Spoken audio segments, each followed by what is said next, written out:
Yes,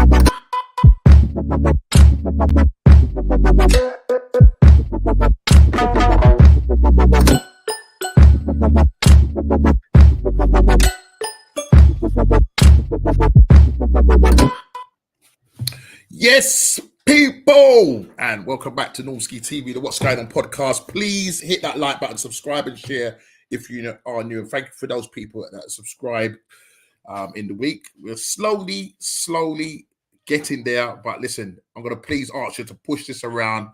Need to get to 400 by the end of the year. So come on, people, hit that like button, subscribe, and share if you are new.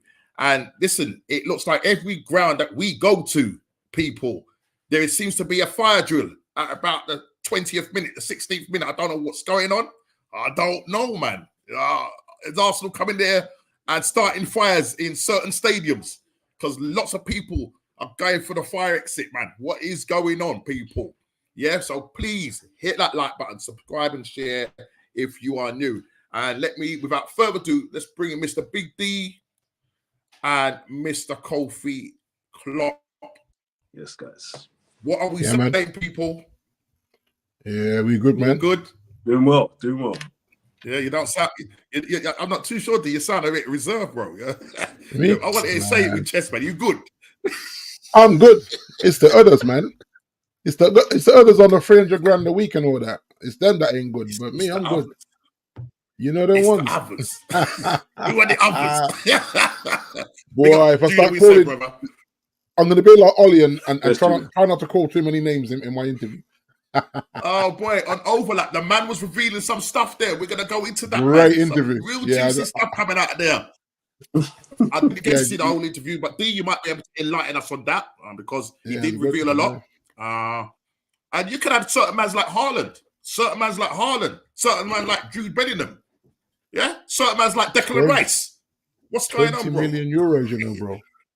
20 million. Big up, Craig. What you saying, brother? Big up to you. Big up to you. Yes, Craig. Big up yourself. We are on fire, mister. We are on fire. Fire. Listen. People are going for extinguishers, man. Yeah? People are leaving the stadium. What? We're getting early trains on. What's going on? Come on, man. Talk to me, people. Talk to me. No ski. Well, it is where it's going. I better calm down. I know you're gonna say. I know you're gonna come out and say that. Yeah, big up, Mr. Scott. We're saying in the future. Big up to you, bro. Big up Scott. To you. Yes, big up to you. Now, D. Yeah, you didn't finish to say. You just finished to say how you're doing. Yeah, how are you doing? Yeah, doing okay. No, I'm doing okay. I was saying to you, I've been feeling a bit lethargic this last couple of weeks, but I think it's just. I think the winter's worn me down. You know, because we normally go out on a winter sunshine break in December. And boy, you know what I mean? What's this? I remember that sounds like an LD 50 pence toilet. What happened to Craig, man? Craig woke up and chose violence today. All right, bro, I see you. It's funny you should say that about Amrabat because Florentino was saying that the sale of him, he hasn't done himself any favours at Old Trafford when it comes to sell him in the summer because he hasn't played as often as he should have played and hasn't really. So they're a little bit annoyed that this hasn't worked out. They thought he'd come at United, ball out, and then they'd have people from left, right, and centre putting in decent bids for him. So it sounds like the loan move hasn't worked out. Saying that he's paying for a manager that's got his favourites rather than he hasn't played enough. You know. Yeah, and that's because he's got favourites. Yeah, and that's the problem. He seems to be using a small core of that team rather than. He said he only wants to use 12 to 14 players. Ridiculous, man. Come on, man. And we want to compete. But yeah, I feel a little bit sorry for him because he's not got to run in the team. So as much as we can run jokes on him, he sounds like a toilet cleaner. That's funny. But he hasn't got to run in the team. So I can't say whether I rate him or not. I think you need 5-6 games to say you're good enough or you're not good enough. But 20 minutes here and there, the odd start here and there, that's not good. Not with the way we've been. So I can't really put mouth on him like that. I mean, he hasn't had the opportunities that he should have had. That's what I would say to that one. Anyway, we will come back to the plight of Man United when we discuss your game at the weekend. Mr. Kofi Klopp, last minute Klopp lastminute.com thing. I know. Last minute clock. You know how things go these days. You can't be sure with my team, but boy, we just keep looking down at people. But you could be sure of Tierney. Yeah, you can be sure of Tierney, but you can't be sure of your team, yeah? And I know D's got a little bug bite, yeah, with that. And I'm sure D's going to bring that up tonight. I'm quite sure of that. So we will talk about that. But how are you doing within yourself, bro? Other than... a lot of things going on and a lot of planning going on right now. So wedding planning, house moving, everything. So, it's all a big... them ones, bro. thing going on. So just keeping myself cool. We wearing the yellow shirts now, isn't it? Yellow and green shirts, yeah? The Canaries. I'll have to introduce you to a big Canary fan. Yeah. Norwich, yeah. They're still in the. Is it the championship? They're still in the championship, or is it? They're in championship. They're in championship. Yeah, I thought. Yeah. I think they're in a position to be in the playoffs if they continue where they are. Okay, but but it's Leicester and who is it? Leicester are running away with it. It'd be interesting if they do make it into the Premier League, wouldn't it? Big time rivalry going on in that yard there. You understand? You know what I mean? Curtis Scott is saying, enjoy your first place until the weekend, Mr. Brother. Yeah, enjoy that, Kofi. Enjoy that. Because we are coming from Mr. Brentford. Arsenal scored 31 goals in 7 games. People. Come on, Ivan Toney. Yeah, come on, Ivan Toney. You stay there, man. Come on, Ivan Toney. But let me say this, though. We are breaking records. And let me just fill you in with our agenda tonight. And as we always do, the Prem Weekend player review and the player ratings. Arsenal breaking records.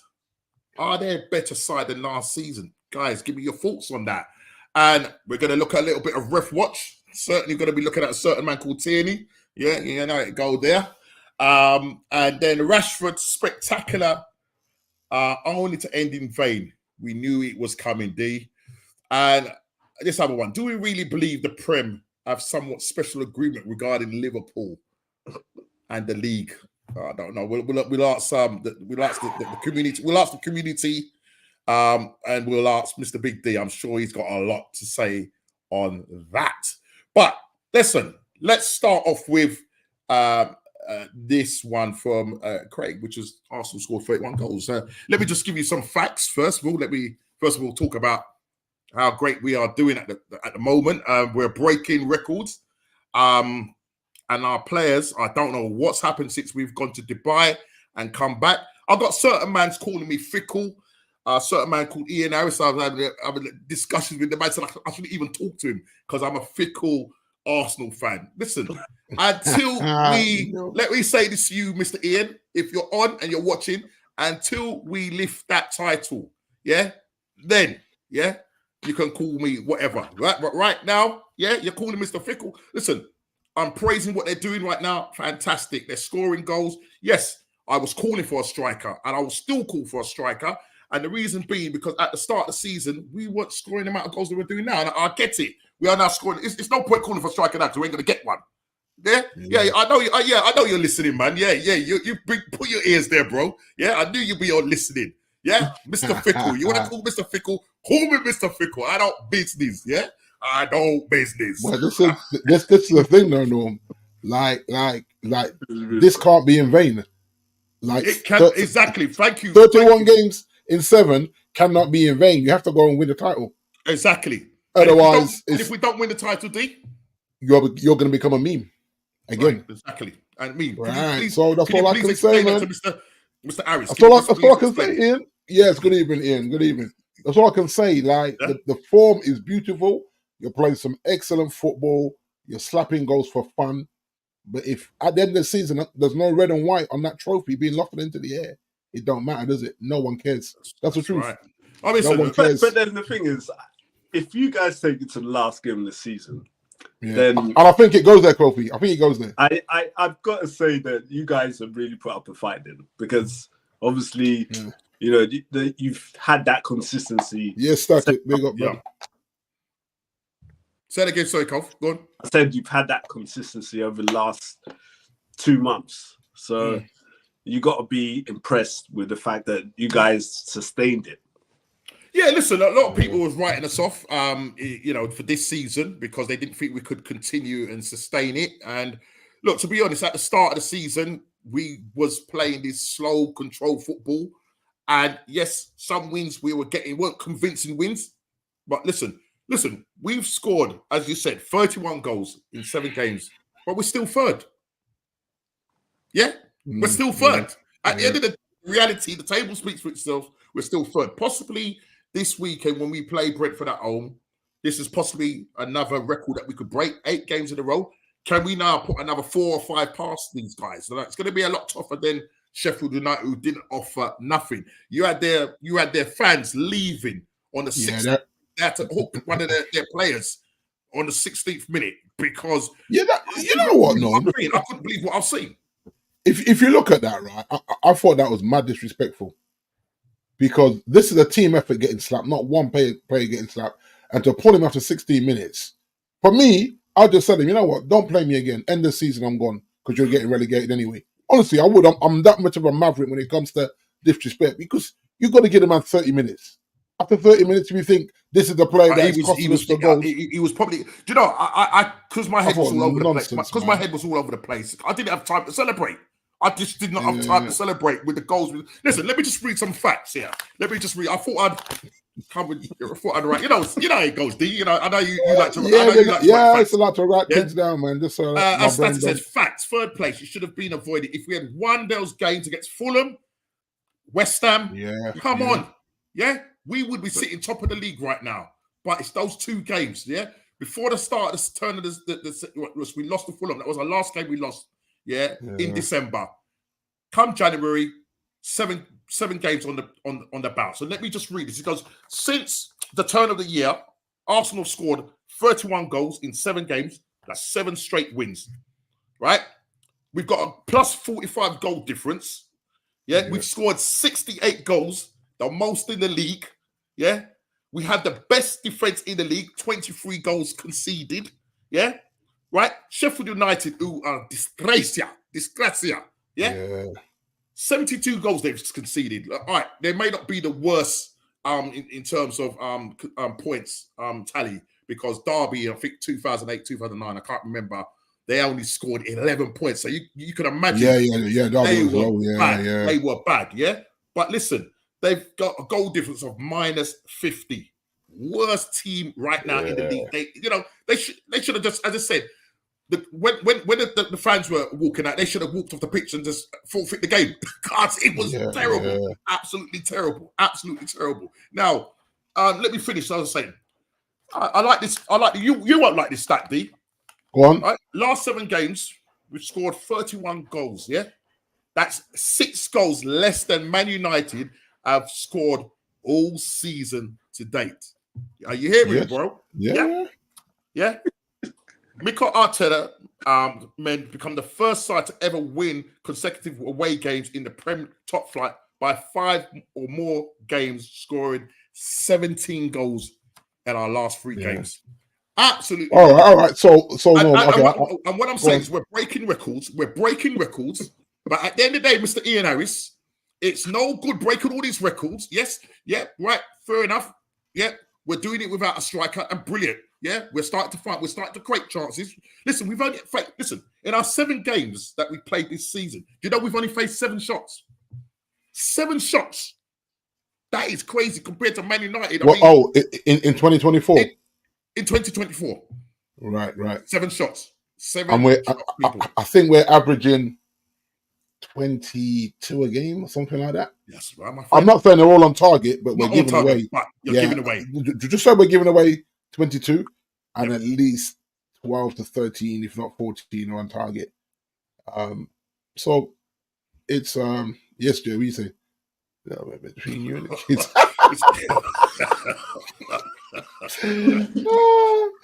Boy. It's get out of it. It's and this is the golf norm, and this is the golf that we're going to make up. Yeah. You have to remember, we're talking about the golf with Liverpool and Man City ahead of you guys. Yeah. So we've had 1 defeat in 9. Exactly. And so I look at that and say the gulf is huge. That's why, I mean, I said this probably 3-4 weeks ago. It's a 3-horse race. It's been a 3-horse race in my mind for a long while. Villa are just doing phenomenal in fourth, and I actually think Villa will big up to Unai Emery. I think Villa keep that fourth spot. I think you three, basically, you're waiting for the first one to trip up, and that is the thing. Who's likely to? Listen, Liverpool right now. Look, they're doing it with the kids. Yeah, ain't gonna lie, they're doing it with the kids. You're winning nothing with kids, Cove. Yeah.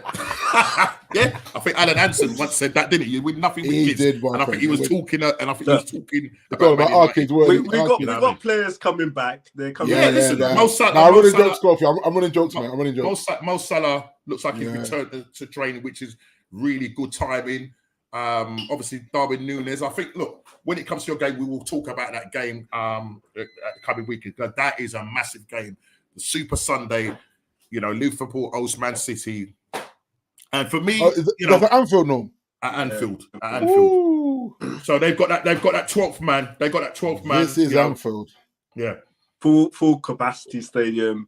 Yeah. So there's no excuses. No. Liverpool the game will be a goal fest, like a 3-3 or 4-3, or it will be a ball draw where you just cancel each other out. That's how competitive it will be. Two good goalkeepers. You know what I mean? Like I say, it could go either way. Yeah. I think for you guys, I think the points shared is better for Arsenal. Yeah. If they share, if you look at the scenario ahead of us, is that okay? If we got a home game against Brentford. We do. Oh, okay. Last season, I believe we should have won that game. Only for again a certain. It was the referee. I can't remember the referee. He ended up getting. I don't know if he got sacked or got whatever. But where they didn't draw the lines properly or forgot to draw the lines. Ivan Toney gets that equaliser. We could have won that game. But listen, I'm not going to harp on about the past. We're now here in the present, and we just need to take care of business. We've got Brentford on Saturday. It's not going to be a walk in the park as some people seem to think it's going to be, but we are, playing really well. And I hold my hands up. Kai Havertz, number 29, he's starting. Listen, 7 goals. He's got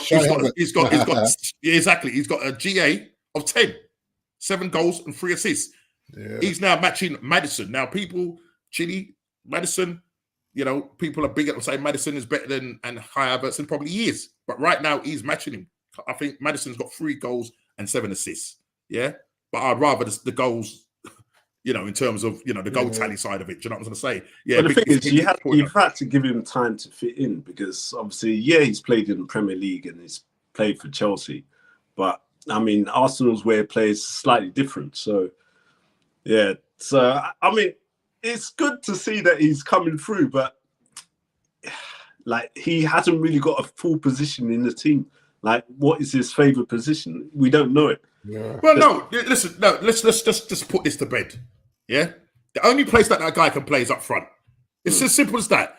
When Arteta brought him into the side, when you had pre-season and everything, it came out of Arteta's mouth. He's not too sure where he's going to play Kai Havertz. We brought in Declan Rice. We was thinking that we was going to go in and get another midfielder. We didn't know that he was going to start doing the mad thing and putting Thomas Partey at right back and leaving Gabriel Magalhaes on the bench. All this madness that he was doing at the start of the season. Yeah. And then, injuries came. I think Partey got injured. I mean, listen, Partey hasn't played for us since October. It's a bit crazy, a bit crazy. And he's now come back into the side. We're getting our players. We're getting our big players back. Timber is starting to train with the ball. I think realistically, I'll see Timber probably playing sort of mid-April and onwards, in the sort of final running and stuff like that. But at least now our bench looks a little bit better than what it was. Because to do what we've done with the bench that we've got, we didn't have a bench. Yeah, with the players out, we just had a dry bench. Shevchenko are still now. I can see what Kivior is doing now because what he does is he defends. That's his job, and he defends. And he's also creating the overlap for Martinelli as well, which is really good. I mean, that was great when he did that no-look pass for the Martinelli goal. Another assist. Yeah. Fantastic, yeah. And our defence, Gabriel, Saliba, Ben White. Ben White is now is coming in inverting. So rather than Kivior doing it, because Kivior couldn't do that job, because when he was trying to invert, he didn't understand it was foreign to him. Kivior is a central defender. That is what he does. He defends. And to be honest, you keep that side. I was talking again, Ian, today, and we were saying that we should not go into this game and Arteta's starting to change it and bring Gabriel Jesus back. What I noticed in that game, I was crying out for more goals. 6-0 up, I was crying out for more goals. Soon as he brought in Cedric, soon as he brought on Vieira, look, it's great that he took these guys off to rest them. Fantastic. Listen, Saka was feeling a little bit sick from what I understand. He took him off for half time, didn't he? Which is man. No, he was feeling sick. That's what we heard. He was feeling. That's what they said. Yeah. Listen, I'm sure Saka wanted to stay on and get his goals, but listen, let's take him off, rest him, and it's good that Arteta's doing that now. He's making changes. Before he wouldn't do that, would he? He wouldn't do that. Martinelli's got a kick on his foot. I think he was saying it's a cut. Hopefully, it's not a bad one. I know he's limping off and stuff like that, but hopefully, listen, if he doesn't play in the Brentford game, we've got Trossard to come in there. But just going back to, I don't know if it was Kofi was saying about Havertz. Now, for me, Havertz he played that for Bayer Leverkusen because you could play right across the front. He played that for Chelsea as that kind of false nine, but he offers more physical, in terms of if the ball's coming over, he's able to nod that ball on, he's able to hold that ball up, Now, Jesus can do that. But listen, at the end of the day, goals don't lie. I think Jesus has got 3 goals or 4 goals. Kai Havertz has got 7. So you keep that side, because when he came on, there was one time he was in the box. He wanted to take 2-3 touches before he hits it. Just if you're a striker, your instinct is to hit that ball first time. Do you know what I'm trying to say? And I think when he did bring him on, I think he played him out on the left, while Kai Havertz was still playing down the middle until. Well, you see Arteta, Norm, he has to stop being low to Jesus. Yeah. If he wants to win a title, you just go with the form. And Jay, And so if he tells him, listen, man, you're going to be a part-minute player, then so be it, man. Because at the end of the day, the end goal is the end goal. Yeah. You need to win a title, you need to win the Champions League or whatever. You know what I mean? Yeah. So like you say, to go and this is what killed us favourites. I've watched it all season where you see out of form players, and it's like he keeps picking him every week. He's doing nothing, my guy. Give somebody another look. Yep. But you can't just and I think Arteta's I think he's realising that, you know what, that's my Man City guy and all that, rare. Yep. But if I want to win a title, sometimes I've got to be ruthless and just go with the form. Yeah. Unless it's injury or suspension, go with the form. Yeah. And I always say this, when I see players just not at the races and they know they're going to start, that's the other thing mentally. I mean, Ollie spoke about this, where you see, as a manager, you see players that are not quite up for it, but you know you have to pick them because you've got no choice. You're looking down the bench and going, he has to start. But now I feel like with Havertz showing, he's showing great form. Has to go with him. You know what I think? Sorry, dude, to cut you. No, you're good.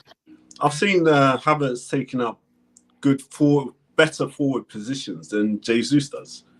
Yeah, because after time, Jesus has ever played that right back or left back. He's all over the place. You know what I mean? He's all over the place. He wants to score, Kofi. He wants to score now. Yeah. And now he's scoring. He's like, listen, man, this is my spot. If I keep scoring, that's the right mentality to have.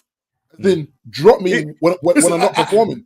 Havertz is not clinical, but for me, looking at his form compared to Jesus, the problem with the Jesus injury, he's in. You know, when it comes to injury, he's not available. And as I say, availability is the best ability. You know what I mean? Exactly. So for me, if he's not in the side, and Arteta's come out and said that when he's playing, we've got to just watch how. Basically nurture him, do you know what I mean? And through games, because there might be certain games where, you know what I mean, he might not be able to play the next game because his knee's flared up or whatever it is, because obviously he's got a problem. He's got a problem with his knee, But that's great. He does win a lot of the second balls, and off the ball he does a lot of work. I mean, the closing down in that game, Odegaard in that game was. Listen, the whole team was fantastic that evening. Listen, I know it's only Sheffield United, but you can only beat what's in front of you. Yeah. I think Man City only beat them 2-0. Yeah, we only beat them 2-0 as well, to be honest. Exactly. Yeah. You know what I'm saying? And if you look at it as well, Norm, if you look at it, I think when you get that early goal as well, where they haven't had time, because what's his name? What's their manager? Forget his name now. Who's that for? But Sheffield. He came out. Chris Wilder. Wilder, that's it. And he said that. He said they worked on some things just to almost frustrate you or try and contain you. Right? He said it's Arsenal. He knew the creativity. He says once that early goal comes, it's like it's just He said it's almost like and he said that he felt that certain players he didn't put anyone under the bus because certain players showed they didn't fancy it, and he said that was disappointing. Because and even to the point where I think he sort of was kind of hinting at possibly looking at playing some of his youth players in. Yeah, that's right. Yeah, I think why not? I think he's had enough. And some of the players have had enough, and you can't keep getting spanked week after week and stay enthusiastic. Listen, that's 3 games in a row now. They've lost. Yeah.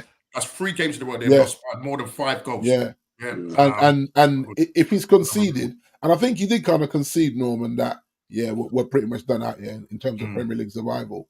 Then for me, I'm just going to blood in about for the kids. Yeah. With with what we call seniors. Yeah. Just blood them in. Because at least then these kids will be ready to compete in the championship next season, which is more physical, more games, as you know, than the Premier League. So for me, it's like, I'll do it because I think there's no comeback for them from this. You know what I mean? I'm not saying you throw games because don't forget, it's still a competitive league going on.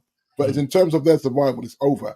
Yeah. So just blood 3 or 4 kids, just blood them, and even if you get them 45 minutes, half each with that squad.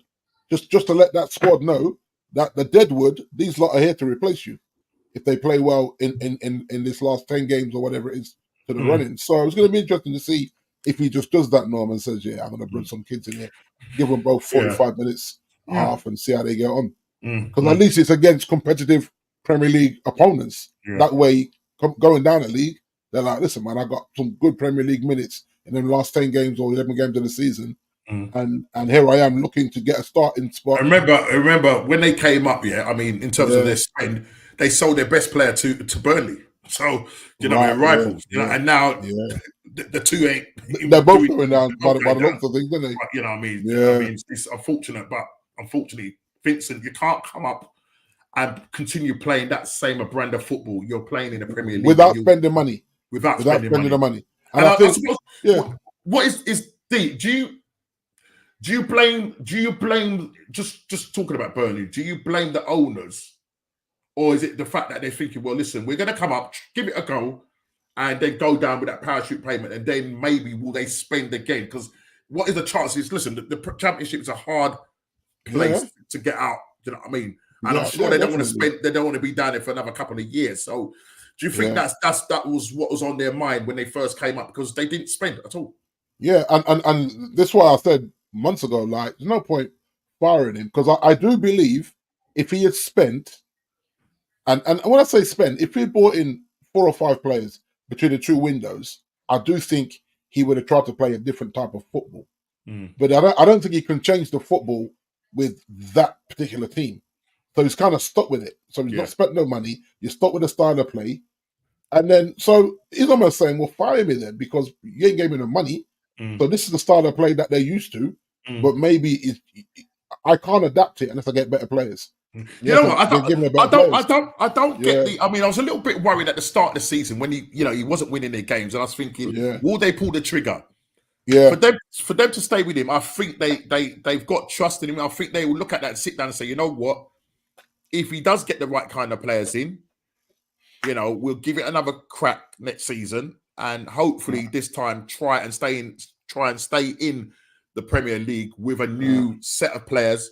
Probably the football will have to change slightly. Do you know what I'm sort of saying? The thing is, though, Norm, if he goes down and comes straight back up, you got to back him in 2 seasons' time. If he goes 100%, down, but if he comes back in the Premier League, and again they're telling him, "Oh, you got to just make do with this squad," then if I'm Vincent, I'll just leave. Just walk, I'll be like, But then the thing is, because he's had that loyalty and backing, and with the style of play that he's played, there has to be that potential to give him another couple of seasons to grow.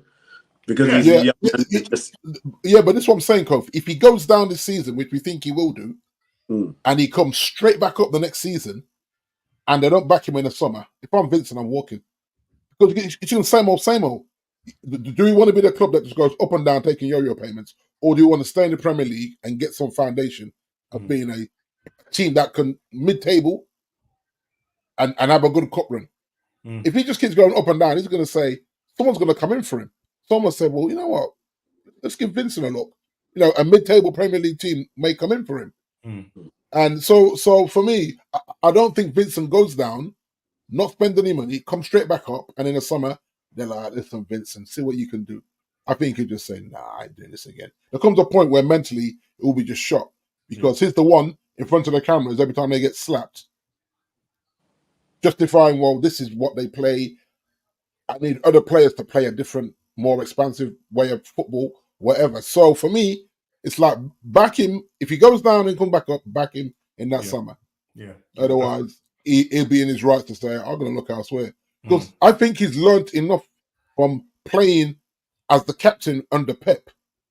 He understands the Man City way of football. Yeah. He could translate that to Burnley if he had the right players. Yeah. That's like I say. You listen to him talk, Norm. He's a smart guy. Oh yeah, 100%. He's intelligent.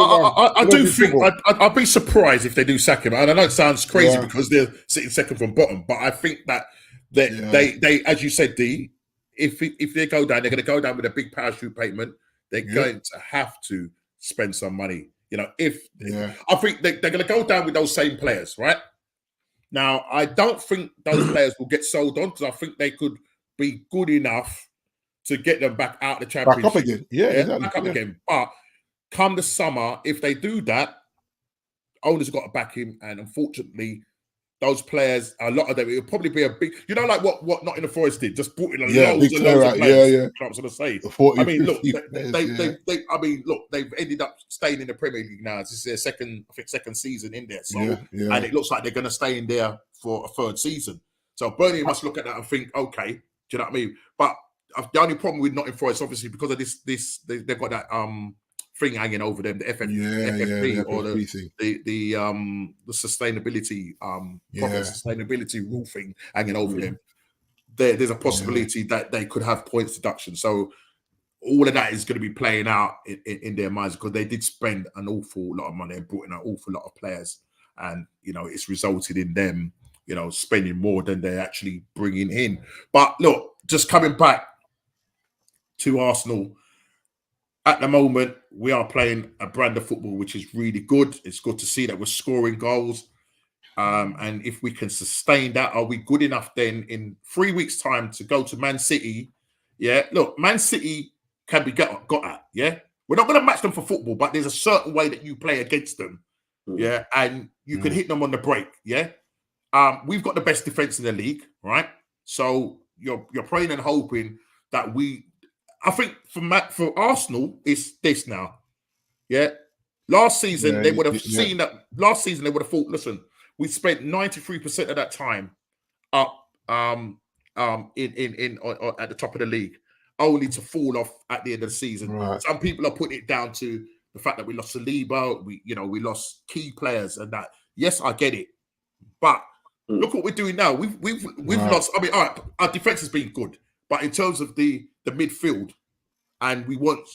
Look, we're third. We're the highest goal scorers. We're on 61 points. Possibly could go top come Saturday. We'll see what happens. When it pans out between Liverpool and Man City, that's going to be a fantastic game. It's going to be a great game. We'll see how that all pans out. So if they draw, no. If we win and they draw, we go top. You go top. Yeah. So you go top with 64 points. With 11 games to go. Is 10, right? 10 games to go. 10 games to go. Yeah, because game week 27. 20, well, we game week 28 coming up. Yeah, right. Yeah, game week 28 coming up. Yeah. So this is a question to you know.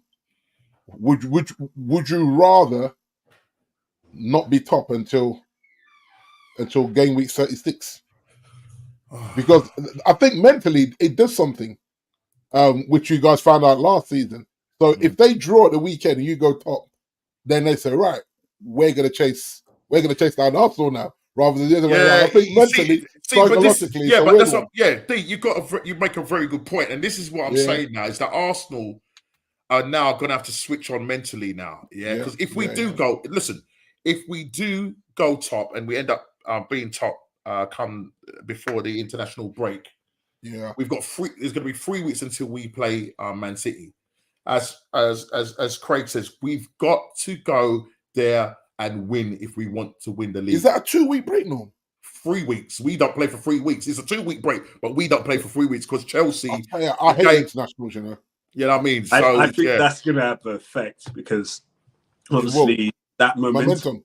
Yeah, that momentum's key. Yeah, but you see, bad timing that. When you say the momentum, what for who? For all the 3 teams? For you. Why?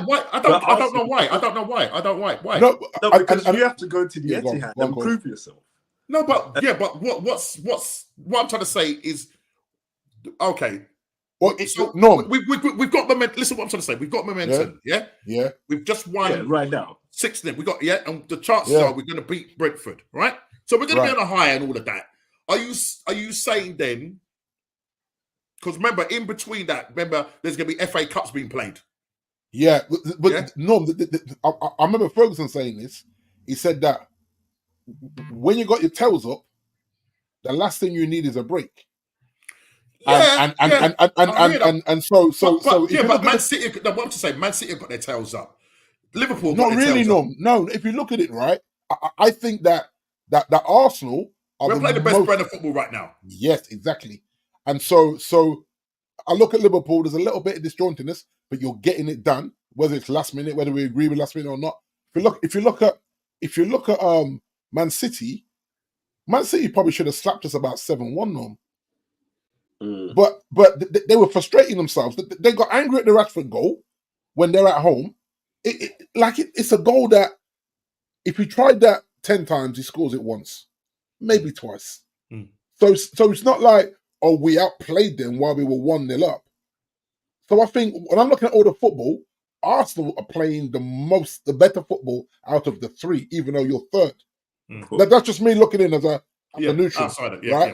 And so the last thing I would want mentally is an international break. I'd be like, nah.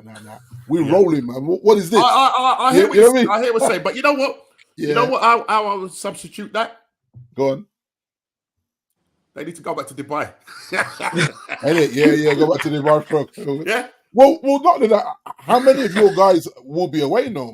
Yeah, I mean, some are going to be an international break. Yeah, I think they're not. For most of our teams, I don't think they're going to travel as much like for the likes of Gabriel Magalhaes, because I know we've got a friendly against England. Brazil, yeah.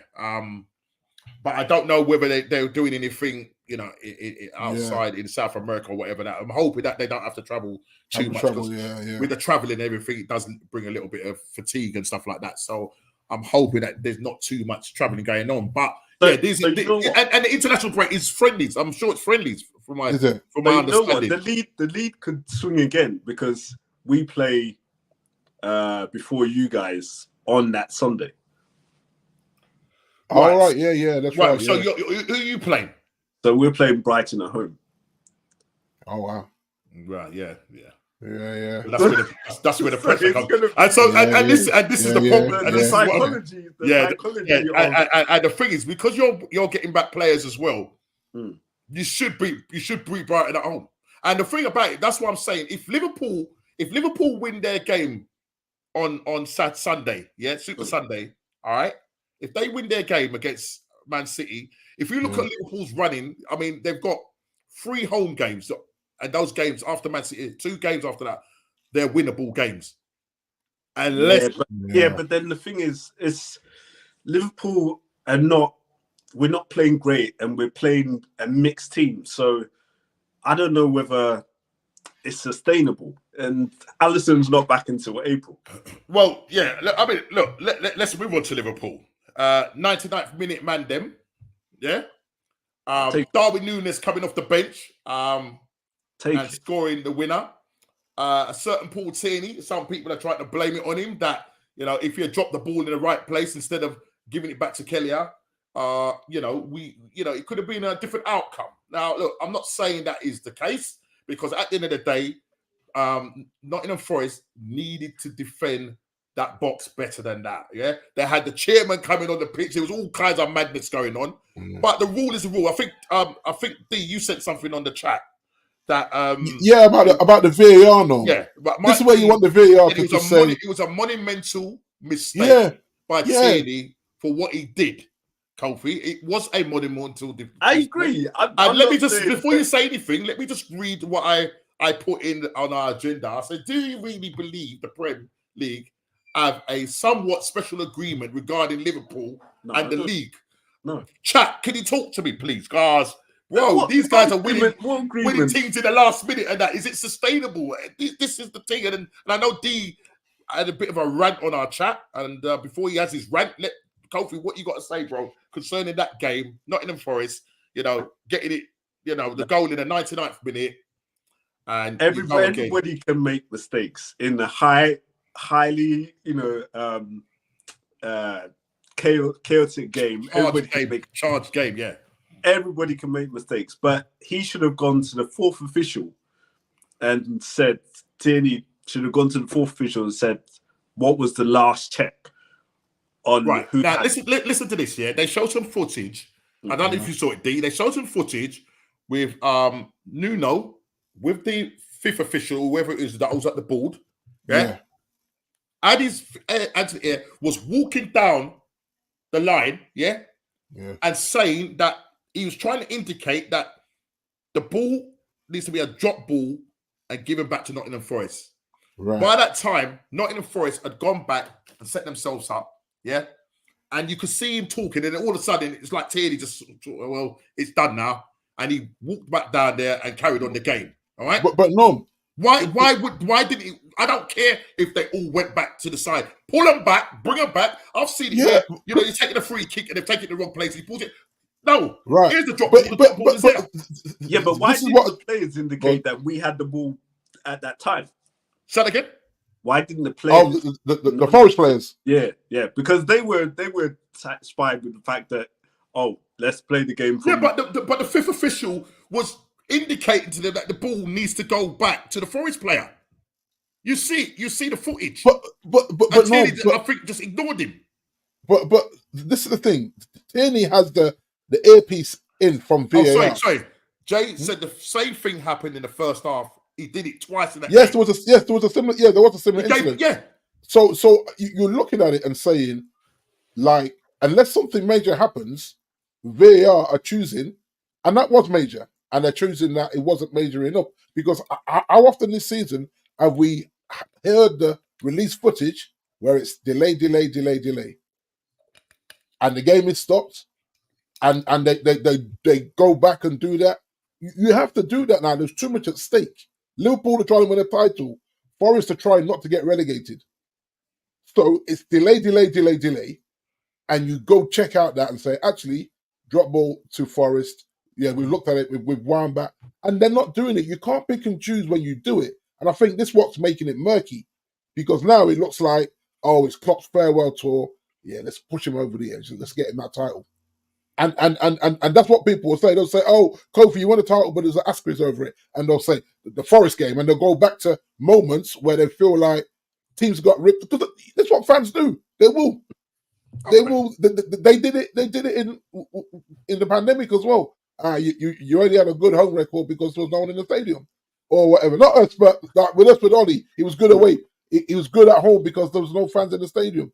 And so I think VAR is spoiling the game for us.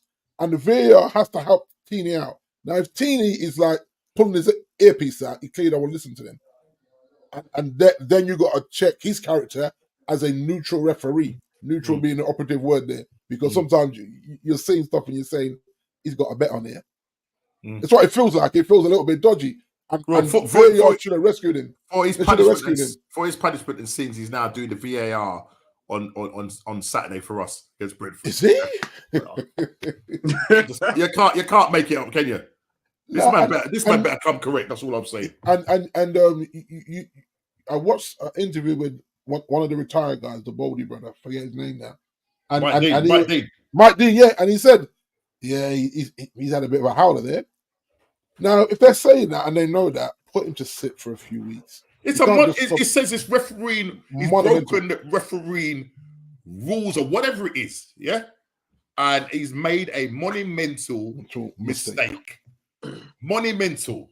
Yeah. And the thing is, you have to remember as well, Norm, he can ask for VAR help. Yeah. He doesn't have to be isolated on the pitch saying, okay, not quite sure here. You're like, VAR, delay. Help me out here. I'm not quite sure because the ball what I've missed. Because what happened when help yourself. When I don't know who clattered Kanate. Was it the goalkeeper that clattered Kanate? It was one of your players. I don't think it was on the Nottingham Forest because it would have been a foul to you guys. I think it was Kelleher. I think it was Kelleher, right? Yeah. So Kelleher clatters him. He ends up with an injury. Yeah. But remember, at the time when he clatters him, the ball's now out of the area. Odsonne-Odoi has now got the ball. Okay, he's now got the ball. At that point, I think Diaz gets the ball back off of him, and then the referee stops the game. Okay, right, yeah. But initially, when he blew the whistle, the possession was with Nottingham Forest. Now, VAR, as you said, VAR could have helped him out. No, but wait, Norman. So when Konate went down, who has the ball, Diaz or Hudson? Hudson has the ball. Yeah. So and Diaz takes it off. Listen, bro. Don't start that rubbish, yeah? Do not start that rubbish, yeah, about who had the ball. I just don't tell you. I just told you Odsonne-Odoi had the ball and Diaz took it off of him. You're trying to what? What you trying to do, bro? What you trying to do? But that's all I'm saying, Kofi, is that the refs they've got to use VAR both ways. They can't always wait for VAR to be in their ear. If they're not sure, they just say VAR delay, man. Not quite sure about this one. But the fact that he's done it twice in that game, D. He done it twice in that game. Yeah, and so then you say, is he cheating here? Is he purposely turning a blind eye because this? You have to start questioning him, and that's why he shouldn't be your fourth official in your next game. He should be sat for a couple of weeks because I think unless they don't do that, hurt his pocket. These guys get paid a lot of money. Hurt his pocket if he keeps making bad mistakes. Because, like I say, Liverpool trying to win a title, Forest trying to stay up. You can't keep making mistakes that affect either way, up or down. Otherwise, it just gets silly. And then what will happen? The fans won't take the game seriously anymore. Let's say every week it's the same foolishness with, oh, he missed it. If you missed it, ask for the help. That's what VAR is there for. I always thought that VAR would make the game better, and it doesn't seem that way. It just feels like it only makes the game better when they're. So you have to. There should be a camera on VAR as well to make sure they're actually doing their job and watching the screens and not playing on their phones and stuff. You have to question it, Norm, because something's just very off for VAR to not say, whoa, delay. But do you get giving the ball back? Dean, let me ask you this question: do you get a sense that with it being Klopp's last season and everything, that there seems to be some loving? No, it is all about walk on with hope in your heart, and you will never walk alone because Klopp needs to go out as the champion. He needs to emulate Sir Alex Ferguson, leave, win a title and leave. I said it. So all Liverpool fans can come for me. Win a title and leave. It's the Klopp. He's done enough. He's done his bits. Yeah, but Kof, if he leaves with a title, they say Sir Alex did that. He won a title and quit. It looks good, man. Looks good on the resume, bro. You know he does. No, the thing is, even if he doesn't win the Premier League and he wins treble, then, I think every Liverpool he gets his statue. He gets his statue, doesn't he? Sure. Every Liverpool fan be happy that. So, it is what it is. I mean, he doesn't want to. You know what? But you know what, though? If you had a choice, right? And people in the chat, if you had a choice of winning a treble that didn't include the Premier League with Klopp in his last season, so you could win the Europa League, the FA Cup, and you've obviously won the Carabao Cup, or win the Premier League and not win the other two, because you remember you're on for a quad right now, and win the Premier League. Now listen, what would you choose? Yeah, I won the Premier League, but at the end of the day, like if you win trophies, then but Kofi. Look, Kofi, look look at it in context. Right, yeah? right now, I want the Premier League. Klopp has spent 7-8 years at Liverpool. He's their god. Yeah, they love him. Yeah, he's the best since his last bread. That guy, he eats, he smells, everything. Yeah, and for him to walk away, from that club, lifting the Premier League, and he didn't. What do you mean? Get out of here. He ain't changed his mind. He ain't staying nothing. Yeah, I know you're trying to wind me up, Jay. He ain't staying, man. I don't need this guy to stay. The thing is, The reason why I say in Klopp's mind, he would rather finish with another Premier League so he can emulate what he did at Dortmund, where he won two league titles. Yeah. So for him, he wants that more and walk out on a high than to definitely. Yeah. Well, look, as I say, and he gets his statue, Kof. Yeah. If he wins you another title and walks away into the sunset, he gets his title. But even if he doesn't get the title, he still get his statue. Do you think he's deserving of a statue for what he's done for Liverpool? Yeah. What's he done? He's won Premier League. He's won Champions League. He's won what? Sorry? He's won Champions League. He's won Premier League. No. We're talking about the Premier League.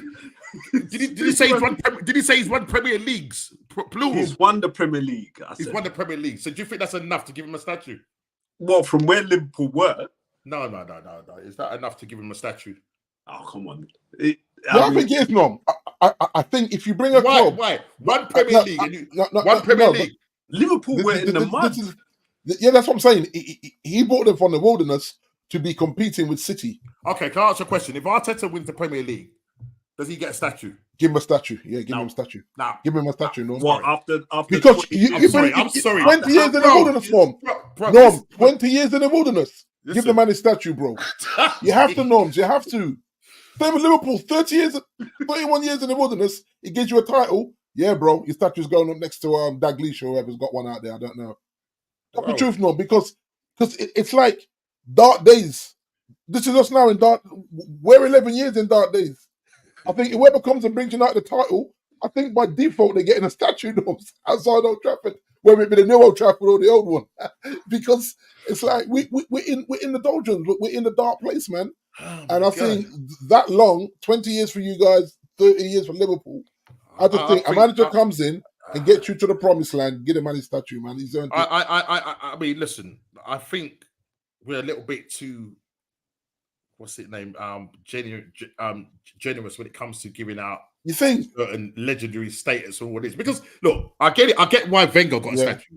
The man's won 13. Is it FA Cups? Yeah, something like that, or 12 FA Cups. Yeah, he's won 3 Premier Leagues.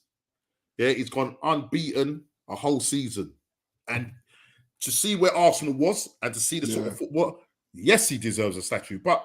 You check Klopp now. Let's see what Klopp has won with Liverpool. How many Carabao Cups has he won? 2? Is it 1? 2. 2. Yeah, 2. 2 Carabao Cups. 1 Champions League. Is he won an FA Cup? Title. Yeah, he's won an FA Cup. One FA Cup. And a title. League. And a league title.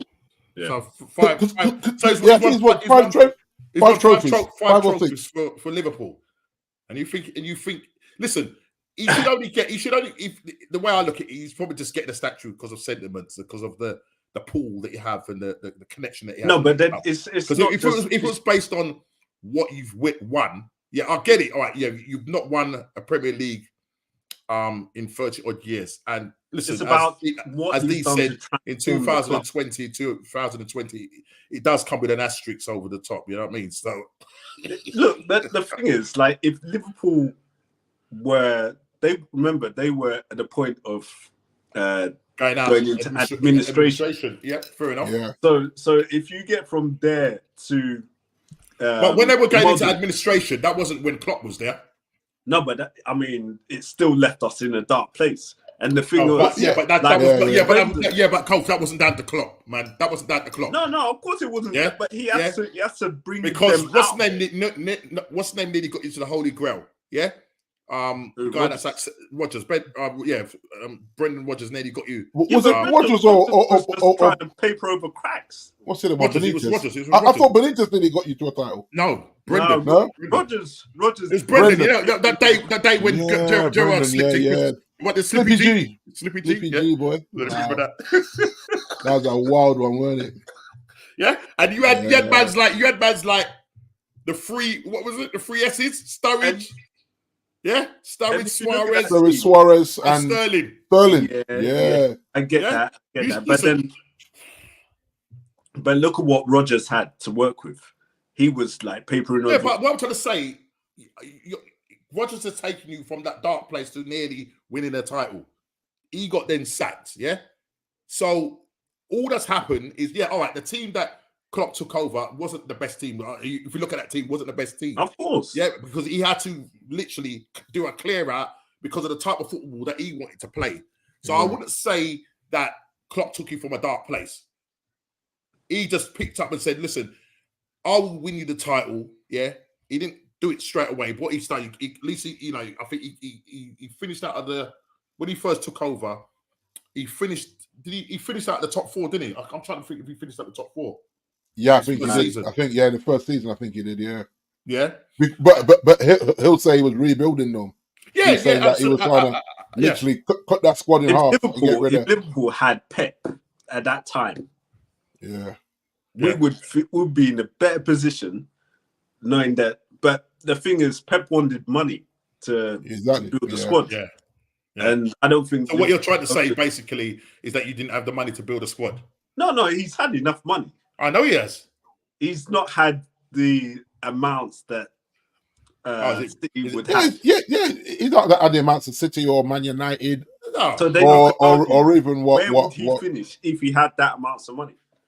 Yeah, because so you're basing it on the fact that he had to work with a limited budget. So therefore, working with a limited budget to get the team to where it is, he deserves a statue.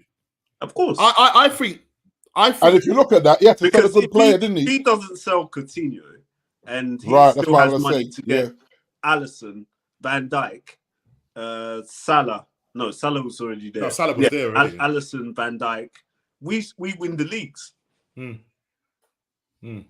So he had to chop and change. We've had to chop and change to bring people in. You've been there. He's been there 8 years and only won one Premier League title. Yeah, but you won something. You won the Premier League, so it's all good. It's all good. Let's only won one Premier League under Ranieri. Yeah. Norski, those who live in glass houses must. I will come on the show when you finish in third place.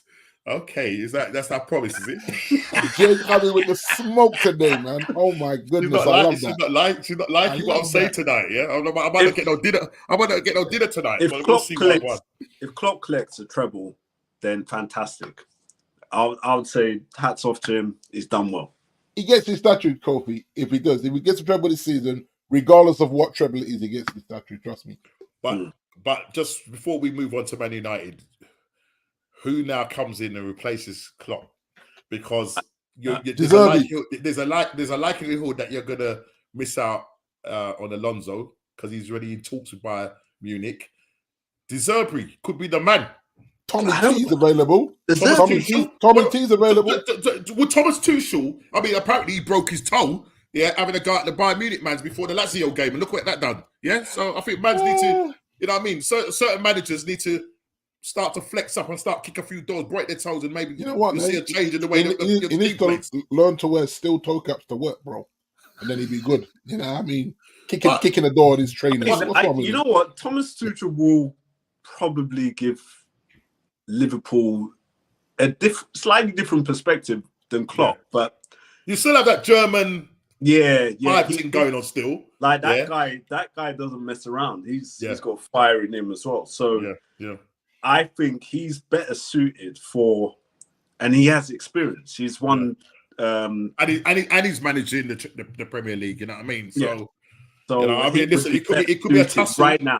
It could be a tussle to calm the storm. Chelsea are not too happy with their manager right now. I mean, they're calling for Mourinho and Roman to come back, because Bowley and Pochettino right now are systematically tearing that club apart. Stinking right up now. the joint. Stinking But up also, the joint. there's also another Portuguese manager who is like, he's causing a stir like in the Portuguese league. Can't remember the name. I think it's for He's coaching at Sporting Lisbon. I think. Lisbon, yeah. Coaching at Lisbon. I forget his name though. Yeah. So I don't know, but then he hasn't had any proven record to say, come to Liverpool and let's see. I think that's Liverpool will give any manager time. Mm. They will give like De Zerbi time. They will give Alonso time. So it's about coming in and making sure the. I think with De Zerbi, yes, he's had like a couple of seasons now in the Premier League, but when you look at the way listen, he manages Brighton, he's kind of very up and down. And I don't know whether the Liverpool fans. Well, you say the Liverpool fans will have patience with him. He'll play a nice brand of football because he plays that kind of attacking, pressing type of game. So that would suit Liverpool. Will he make any changes? Will he think, let me take a couple of players from Brighton, or will he just go with? Yeah, but then if he brings in like Mitoma, then I think Liverpool improve, because Mitoma is a bad boy. Like he would give Diaz a run for his money as well. Yeah. Look, listen. But it's going to be the problem is, will Verge still be there? Will he stay on? So it's all. You've got a couple of players like Virgil, Robinson, Trent. Do you know what I mean? These guys are in their last year of their contracts. Trent definitely is going to be the captain, but then will Salah stay on? Like, there's a lot of speculation going on there. Yeah, about Saudi League, innit? Saudi League money. Yeah. Plus, he's a Muslim as well, so he would be a great ambassador for that league. And I'm not saying Salah needs the money, but what they will thrive. I think if Liverpool win the league, if Liverpool win the league, I think they will give Salah his blessings. Yeah, to go. Yeah, that's what I think as well. Yeah. I think. But either way, he'd probably go. I don't know. He's done. Come on, he's won Golden Boots twice. He got mostly the most goals apart from Haaland in the Premier League. Yeah. So you got to give him his blessing. But hey, it is what it is. I mean, listen, the summer, new times. But for you going into the summer, Kof, and we know Klopp is going to go at the end of the season, even though there's certain people in the chat that think he's going to stay and wanted to stay, but it ain't going to happen. How do you see your team? Do you think there will be a change in style of football? Do you think you'll be up there, or would there be a slight drop off, in terms of you competing, for the league? Because you've got a new manager, he's got to adapt to you and all the changes, everything. Do you think there will be a massive drop off, or do you think it'll be just a continuation? I don't think there'll be a massive drop off, because obviously we've imprinted a new midfield. So the likes of McAllister, Szoboszlai, Gravenberg, Endo, they're going to be. Is he on loan, or is he actually bought? He's on loan, isn't he? No. Endo. You bought him? Yeah. Oh, right, okay. So I thought. So the midfield is still strong, and obviously Darwin, Elliott will prove himself again. Because obviously he would look to solidify that position. Yeah. And so it's all good things. And McAllister stepped up in the last few weeks as well. He's leaving a decent squad. He's not leaving a shambles there. That's for sure. Yeah. He's leaving a squad that can compete. If especially if certain players extend their contracts after, those on the final season and stuff. But this is always the thing though, Kofi, and you saw how Arsenal, Man United, how we struggled with replacing really top draw managers. It's not the best thing to do, especially when the teams because he's leaving the team on the up rather than the team struggling. Yeah. So it's a weird one because whoever comes in is like, well, Klopp had us here, so you can't dip because Klopp had you there. But that's where, but that's where the pressure. That's where the pressure's going to come in. Yeah, for sure. But Liverpool have to have that open-mindedness that, you know, it's a new trend of managers that are in the Premier League, and it's not going to be this trend of we had top managers who have been there, but now we're getting a new trend. Yeah, there's a new generation of managers that are coming through now. Yeah, that are in their like sort of, you know, early 40s, late 30s. Yeah, young managers that have not had the experience, but I've got the what I call the what's it? Not the know-how. I'm trying to find the right word. Potential, you know, to be great managers. Now, Arteta or coaches. Now, Arteta falls into that bracket, yeah. And I will always keep saying it is that I felt that even getting the Arsenal job was too big a job for him, personally speaking, because the fact that he's never ever managed. But then you can then look at Alonso, same sort of thing. Look what he's doing with Bayer Leverkusen. So there's a lot of young managers now that are that kind of next generation that are coming through. You know, and what you'll see in the next few years in the Premier League is the likes of Turkey now. He's retired now, and now you're seeing a young generation. Probably the oldest manager probably in there will now be probably the likes of Pep. Do you know what I mean? But he's so good at what he does. You know what I mean? Because if you think if the game is progressing, then your likes of your Kerbishleys and all these guys shouldn't be getting Premier League jobs anymore. Because there should be a new generation of 100%. Big Sam and all that. We always run the banter about call Big Sam. But that man should be managing the Championship now. If the game is progressing like we think it's progressing, where you're like, no one's looking at. I mean, you got the rights of the ones that I don't think they will ever be good managers, and that's and I'm sorry to say this, but Rooney, Lampard, Gerrard. No, they've all been sacked from their jobs. You know what I mean? From good jobs as well, and good jobs, and they've not really shown me to say, oh, do you know what I mean? Lampard had 2 cracks at Chelsea. Yeah, he then went to Everton and just about kept them up. Yeah, and then the following season started bad, and then man said, "Yo, you're not good enough. Come out." Simple things. But I listened to Rooney on the overlap. Yeah, I'm plugging the overlap, guys. It's a good watch, even though it's Gary Neville, but it's a good. But he was saying that he's had other opportunities. Same as Ollie. Ollie said he has other opportunities, but he said that he wanted to do the family time thing. So doing the coaching with this under 14 team is perfect. It's down the road from where he lives, and there's not this commitment to be on a plane here, there, and everywhere. And so I get it, but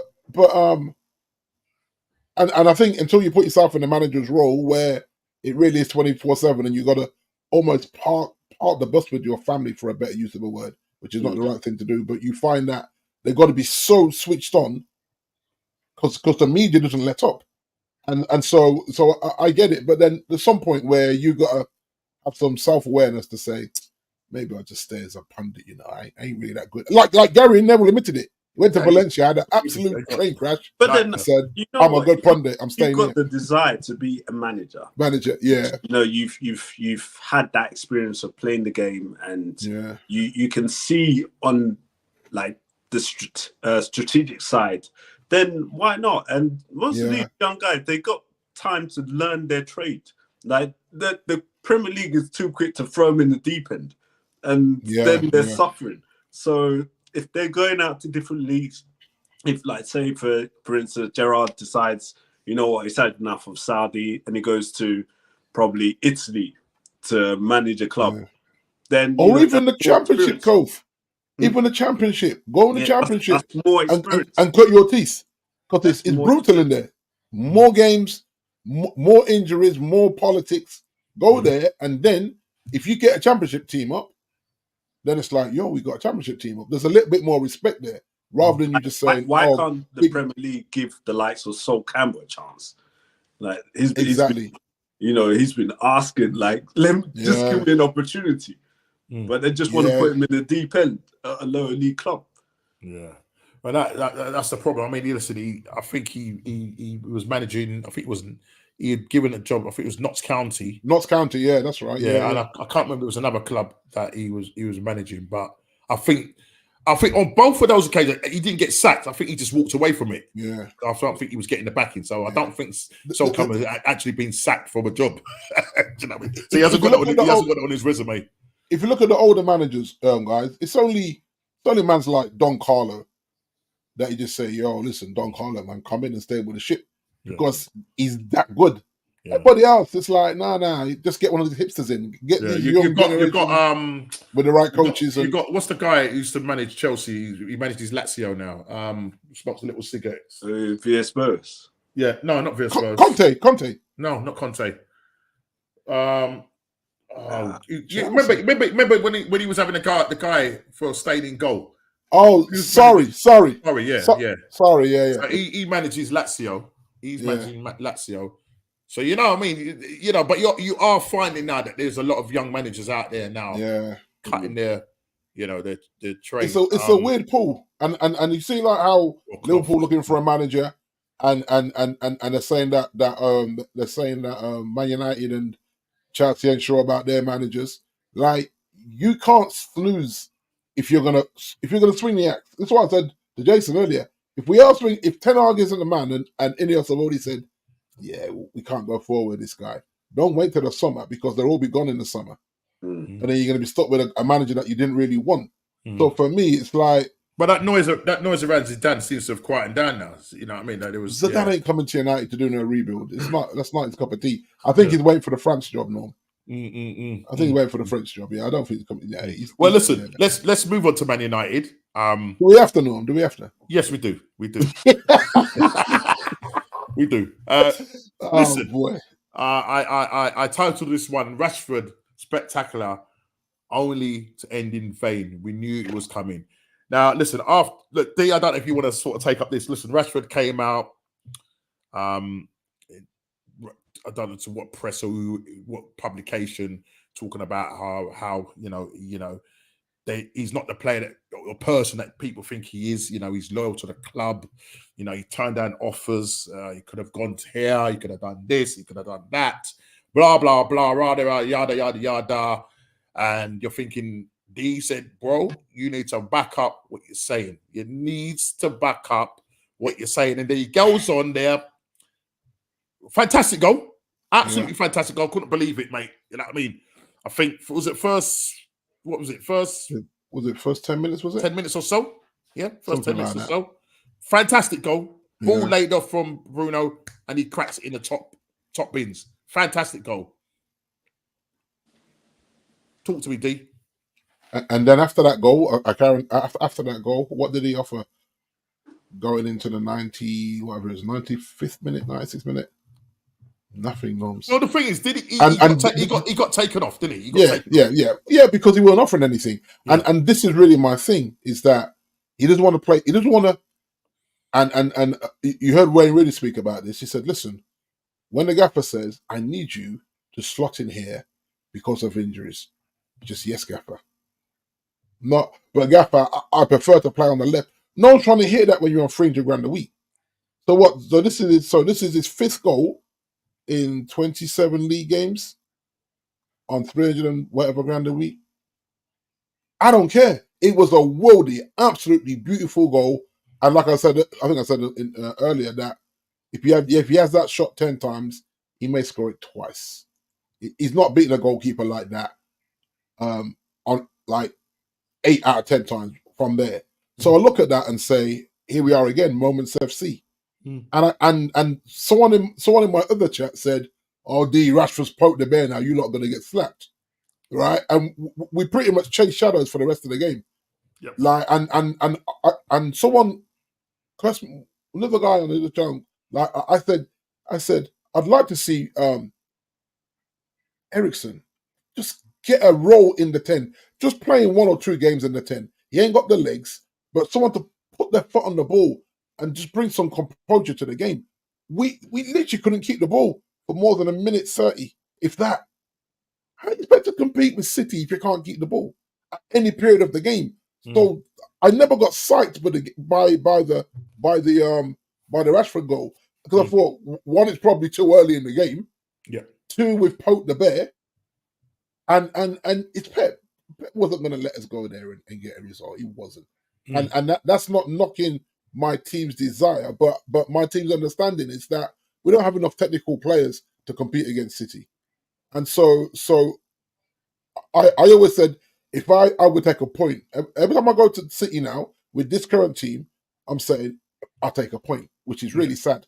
But I said this to the guys on the other group, that I don't watch Man United with rose-tinted glasses. I don't watch this manager's inability to get things right. Now, he packed the midfield, so straight away he went defensive. So we were going to always just a counter-attack and try and catch them out on the pace. But then, but then at 1-1, he changes the tactics. We start to press City. Are you mad? Why are we pressing City for? What are you trying to do here? And the way people come after Onana, I said Onana never came to Old Trafford to face 22 to 25. D, can I just? I mean, you probably go on, give me some stats. Go on. You've probably read the stats. But I'm just looking at the stats here, and it's shocking, isn't it? It's scary, right? So I'm gonna. Sorry to bore people. Yeah. Okay. So at one point, just before, there was a point in the game where Man City had 81% possession. Right. So I'm gonna just read you these stats from One Football, the great, fantastic app. Anybody wants it, get it, mate. Right, so this is the stats after the game's finished, right?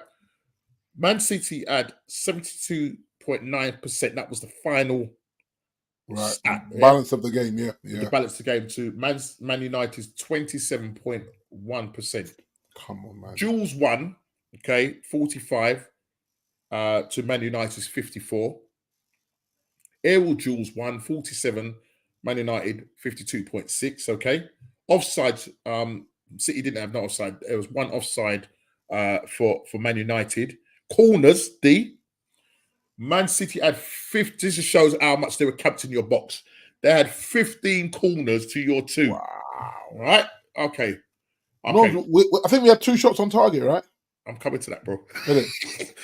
Sorry to put you through this, but sometimes you need to just hear it. Cool, bro. Attack, yeah. Obviously, attack. They scored 3. You scored 1 goal. Look at this one there, D. Total shots. Man United 27. Total shots. Man City, 27 shots to Man United 3. Come on, man. Yeah? And they had 8 shots on target. You had 1 on target. Shot accuracy. It's mad. Their shot accuracy was actually worse than yours. Yeah? They had 11 block shots. This is to your 0 block shots. Yeah, because shots inside the box. 17 shots Man City adds inside your box. Yeah, to your 2 in their box. Yeah, outside the box. And you're saying that we blocked 11. Right. So that shows that there was some decent goalkeeping and some decent defending at some points. Right. Whether we were scrambling or not. Yeah. 10 shots. 10 shots outside the box to Man United's 1. You obviously because you're defending, you made 19 tackles to their 5. Yeah? Yeah, 19 tackles to your 5. Yes, Mr. H, what are you saying, brother? Good to have you on. Yes, H. Big up yourself, my guy. Big up to you. Tackles 1, 60% to your 63. All right. Clearances, D. Go on. Man City had 4 clearances to your 41. Come on, man. and we constantly blame the goalkeeper. And the last thing, he's had some stinkers, Norm. I get it. Yeah. But as a team, we're not getting on the ball, Norm. Right. And when we get possession, you can't be turning the ball over in 90 seconds, Norm. It's like hot potato. Sometimes less than that. It's like hot potato with these guys. No one wants the responsibility of it. Yep. And the pressure we're putting on this young kid, the Mino, because 9 out of 10 times, this Mino on his own in the 6, he's not even a 6, he's an 8. Yep. And I watch it and I go, how does this man keep his job? now because I backed him. I backed Ten Hag. But now I'm just like, I'm like Ines. I think deep down, Ines is saying, maybe not with this guy, But they haven't told him yet.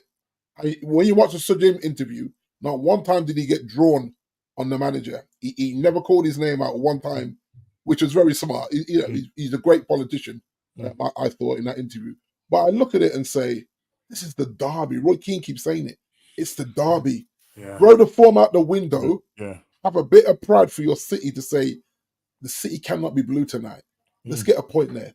I'm not saying go there and win, because that's a tall. I mean, people are saying now, these derbies now, it's like Liverpool turning up and playing Everton.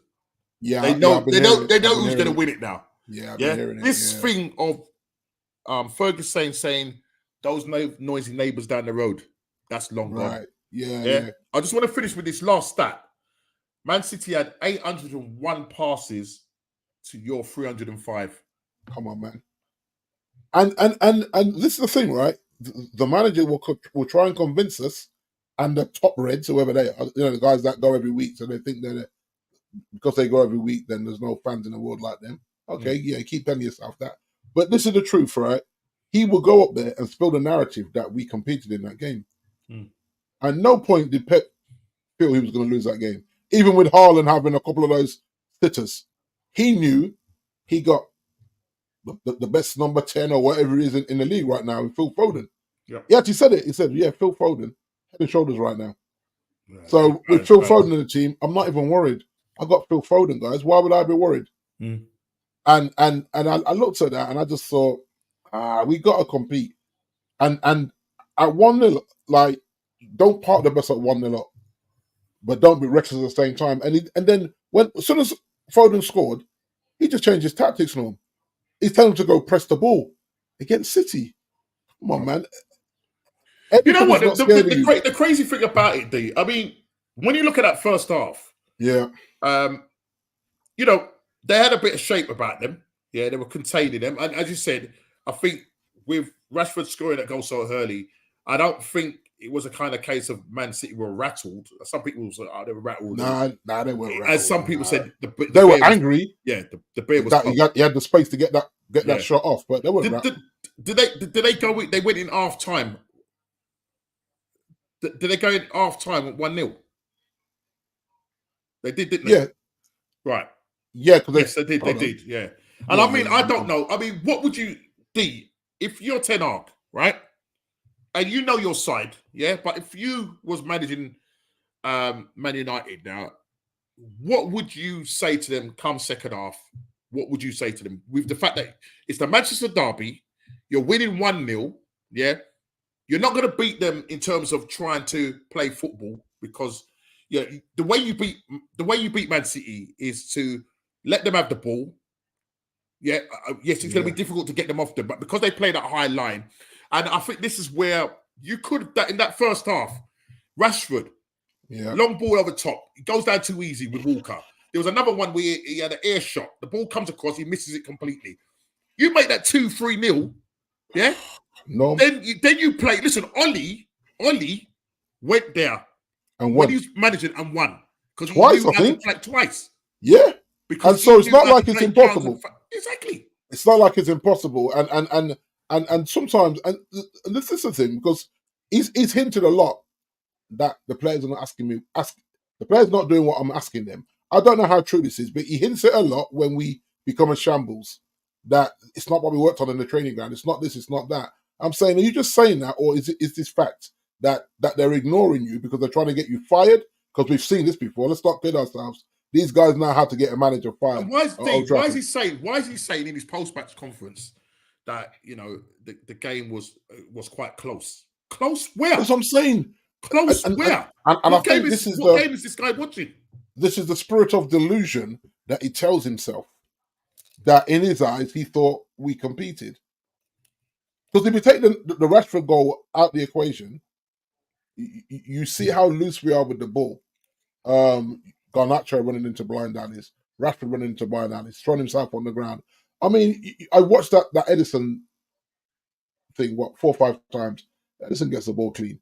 And only a goalkeeper can make that tackle and get away with it. If a defender, maybe he got, but not against a goalkeeper. A goalkeeper's entitled to come out and protect his box. He's in the box. He protects his box. He clearly gets the ball first. Yes, he's gone through him because he's come at him in pace. But what they're saying, I think what they're saying is that if that was on the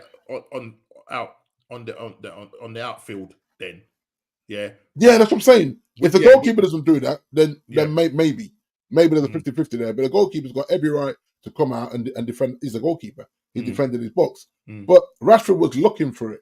How about Rashford just swerve, let Edison swing past him and just tap it into an empty net? I thought he goes down straight away. That was Garnacho. That was Garnacho, wasn't it, as well?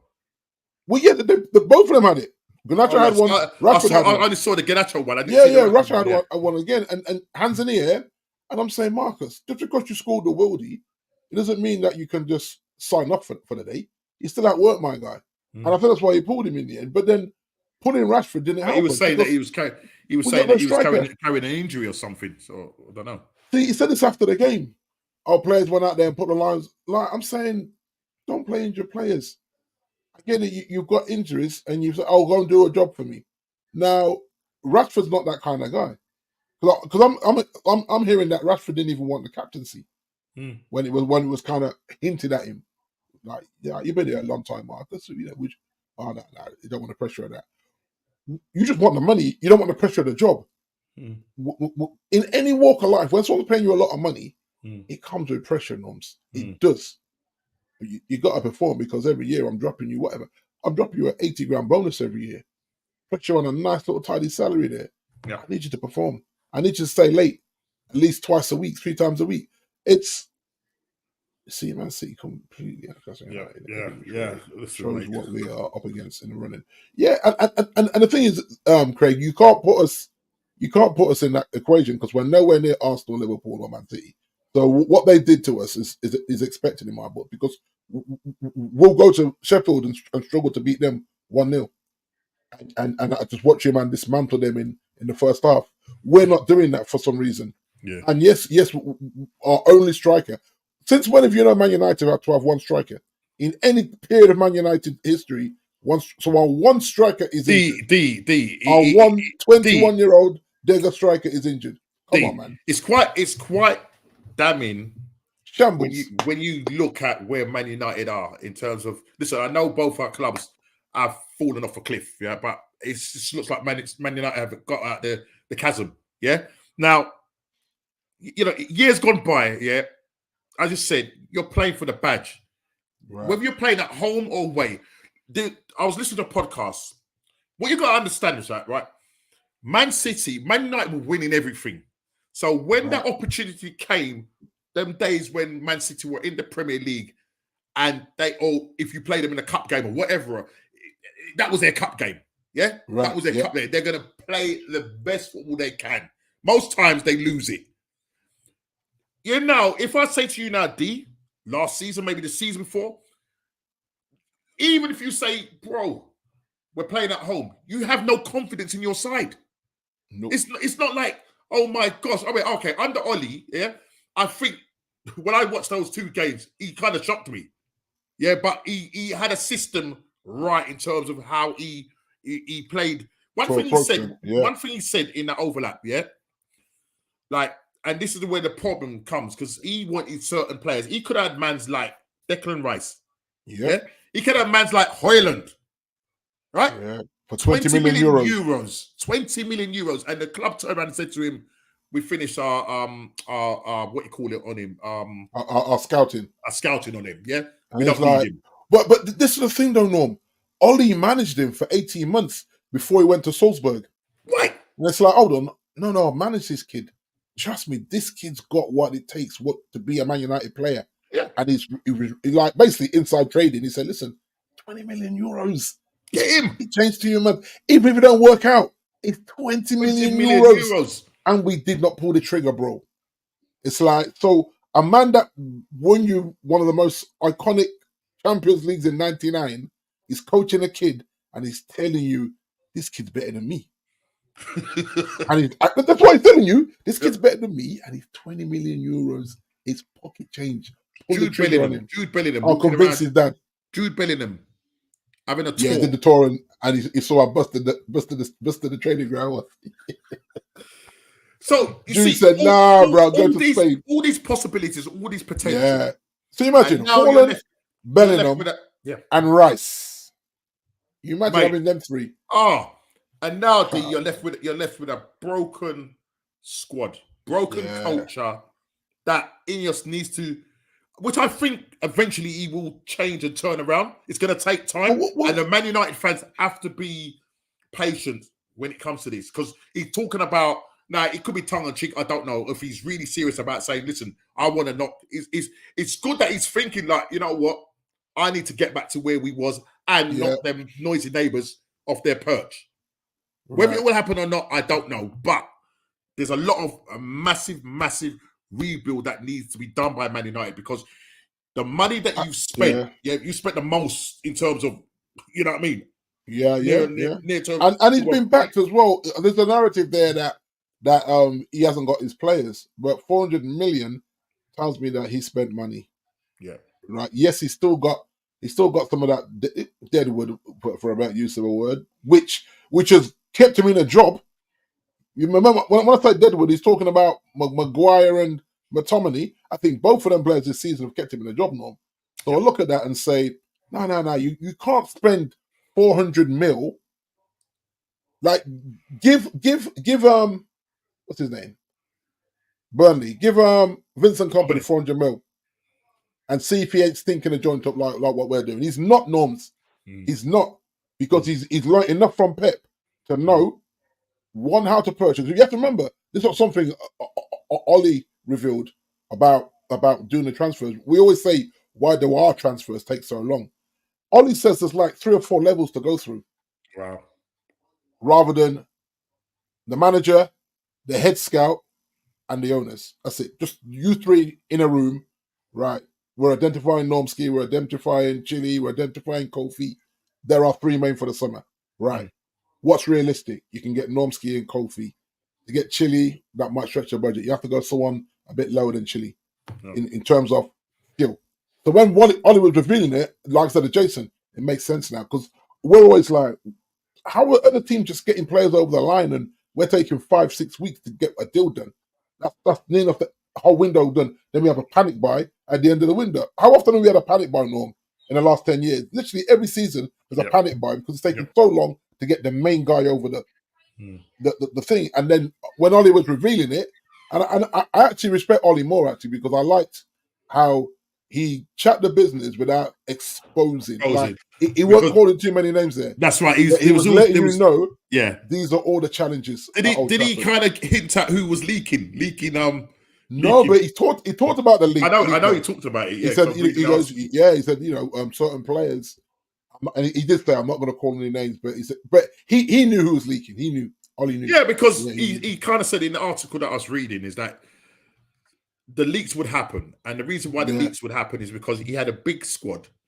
And that's right. Yeah, he couldn't play, keep everyone happy. Yeah, everyone happy, and so he would be going to them and say, "Look, guys, you will get your chance. Next week he comes again. Don't worry, you get your chance." And you keep saying that week after week, week after week. After a while, the person that you're saying to is going to say, "I'm getting cheesed off with this." But no, it brings a bit of disgruntlement in the squad, and then all of a sudden, I'm not happy with this one, or I don't like his training methods, and blah blah blah blah. And then that's when the leaks start to come out, and this is why he actually hinted how many times he had to go to Ferguson and say, "Basically, you're taking the pee out of me, mate."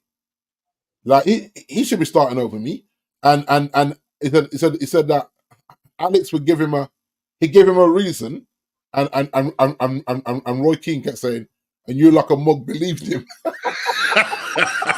And that was quite funny. But the other thing the other thing as well was he talked about his wanting to play that pressing game. Yeah.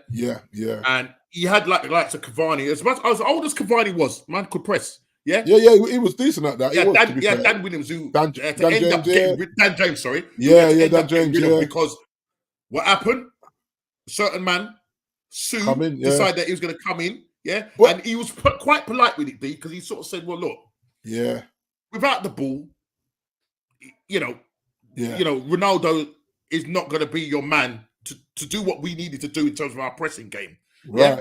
With the ball, he would score your goals because he scored 18 goals that season. Did you hear what he said? He said he almost promised him that he would start 2 to 3 out of every 4 games. Right? Yeah. So he promised, and whenever he benched him, he said this guy would act up on the bench, knowing that the camera's going to keep zooming to him. But we saw this. Yeah. We all saw it, and it was like, and he said, like, looking back at it, he said Ronaldo wasn't good for himself or for the club or for me, because basically he's saying he got me sacked in the end. That's what he's saying. But he didn't say it, and I respect him for that. He didn't say it, but he said it without saying it. So when you read in between the lines, just saying, what he caused when he didn't play, and the whole thing just walking down the tunnel and all this kind. It's like, oh, come on, Ronnie, what are you doing? You're the guy I'm relying, and this is why people like Mason Greenwood and all that didn't want to hear nothing from him. Yeah, because he was always moaning that I'm trying to talk to these young players and they don't want to hear it because they're seeing that you're getting preferential treatment. Okay, you're Ronnie, but when you're asked the whole bench, you become the problem. Yep. It's like so he should never have come back. I think Ollie said that. Yeah. So when obviously Ollie gets sacked, they bring in Ragnick. Yeah. Ragnick had to, I'm assuming, deal with all of this same. Same foolishness. Yeah. But Ragnick, when things weren't going, and then Ragnick, Norm, he asked them to play a style of football that they just didn't want to play. Yeah. Because remember, he was doing like this whole like 4-2-2-2 or whatever. It was crazy. They just you could do that. So you could do the press and spread. Yeah. And they were like, nah, that's too much running. We ain't doing that. Straight away, it's too much running. Too much, yeah. That tells you the mentality of the squad. No. With that style of football, we have to run too much. And let me tell you this now. Yeah, the class of '92, or those guys, Roy Keane, the man that would have suited them because they played to the last. Yeah, they worked hard. Yeah. The Man United that we knew, the Man United that we knew. Yeah. When it went into Fergie time, yeah. And Man is losing 2-0 and they win that game 3-2. You're thinking, how? I used to do this and I really regret it. I used to remember Man United be like 1-0 down or 2-0 down and they've gone into the injury time. And I'm phoning up my friend, I'm saying, and my friends, what are you ringing me for? Yeah? What are you ringing me for? Next thing is 2-1 to Man United because they played to the last minute. And even if an opponent scored at Old Trafford, just know that Man United are still winning that game. Right, but even the Champions League final, when Ollie come on and Sheringham scored, Ollie was saying, I was thinking, oh, great, we're going to get another 30 minutes in the I'm going to get 30 minutes of Champions League football. And then Ollie scores himself and he went, man, I've won it. And he said that he was in such a daze, right? He just knew that he scored because everybody was on top of him. And he was just like, he said, swung out around his neck and dragged him to the ground. And he was like, I scored. Oh my God, I scored. He was freaking out. Yeah. But he said in his mind, he was like, I'm going to get 30 minutes of extra time football in the Champions League final. Because he knew that he wasn't going to get the minutes on the Fergie because of, your control and whatever in front of him. Yeah. And then he said he was in better form than Sheringham. And Sheringham came on before him. He said he was fuming. But listen to yourself, yeah? Yeah. You've just named me 4 quality strikers. Exactly. 4 fighting for the spots. Fighting for that spot. And we got 21-year-old kids. Let's talk about today. One, because I don't know what Martinelli, not Martinelli. What's his name? What's your striker that's always injured? Haaland. No, Martial. Yeah? He gone for the operation. Yeah. Right. Rashford don't want to play down the middle. Nope. He's very hit and miss in terms of his score going output. And then Højlund has hit a vein of form. Unfortunately, he gets injured. But you're working with one striker. Soon as he got injured, first season. Soon as he got injured, I saw it in your face. I was like, we're done. Because you remember, he got injured when he's found form. So he's taking him all these games to find form, and then bam, he got injured. Remember, Norman, we bought him injured. We bought him in a back injury. Yeah, that's right. Yeah. And straight away, I was like, how are we? So he didn't have a chance to do the pre-season exactly. And And so he's like playing. He's playing catch up. It's a shambles, Norm. Yeah. Like, since when do we say we're a big club being run like this, where our 21-year-old player is your only recognised striker that is available to you? Because clearly there's no one good enough in the under 21s that can come in like what Klopp's doing. I'm not saying that this under 21 kid's going to block, but there should be a striker in the reserves to come and play and put Rashford back out on the right. And we clearly don't have it. There's no one that he trusts because he wants to only play 14 players in the league all season. 14 players, Norm. Come on, man. He's delusional. Yeah, no. As much as I backed him, Norm, and I backed him all season, if Ineos can him, I'm not going to shed no tears for the brother. Put it that way. And the problem is, just before we finish on this and go on to the what's going on prediction and the fantasy league table. Yeah. Just want to go back because your club is very much in danger of missing out on Champions League. Europe, on Champions League.